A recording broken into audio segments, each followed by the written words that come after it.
पर इंसान के दिमाग के हवाले से बहुत सारे एक्सपेरिमेंट्स दुनिया भर में हो रहे हैं।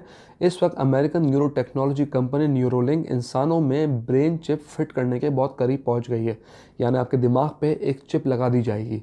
इसने इस हवाले से क्लिनिकल ट्रायल्स पर काम करने के लिए मेडिकल एक्सपर्ट्स की हायरिंग भी शुरू कर दी है। व्यूवर्स, मैं आपको ये बताता चलूँ कि ये project American billionaire Elon Musk ने स्टार्ट किया है, जो कि ऑलरेडी टेस्ला कार्स और स्टारलिंक सैटेलाइट इंटरनेट के ओनर हैं। व्यूवर्स, मैं आपको ये बताता चलूँ, ये सब चीज़ें इस बात को इंडिकेट करती हैं कि ये इदारा इंसानी दिमाग में चिप को ट्रांसप्लांट करने की टेस्टिंग के बहुत करीब पहुंच चुका है।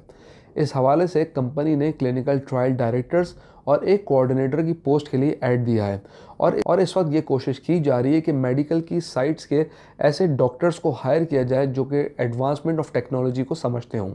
इसलिए इस ऐड में निहायत ही ज़हीन डॉक्टर्स और इंजीनियर्स के साथ काम करने के हवाले से बताया गया है और आने वाले टाइम में इस बात का कभी इम्कान है कि इस चिप ट्रांसप्लांट के होने के बाद आर्टिफिशियल इंटेलिजेंस कई गुना आगे निकल जाएगी और अगर इन्होंने बहुत अच्छी तरह इसको इंटरलिंक कर दिया तो आपका कंप्यूटर आपके दिमाग में चल रहा होगा, डाटा आपके दिमाग में ट्रांसफ़र हो रहा होगा और जो कुछ आपके अंदर होगा वो भी कंप्यूटर्स में जा रहा होगा।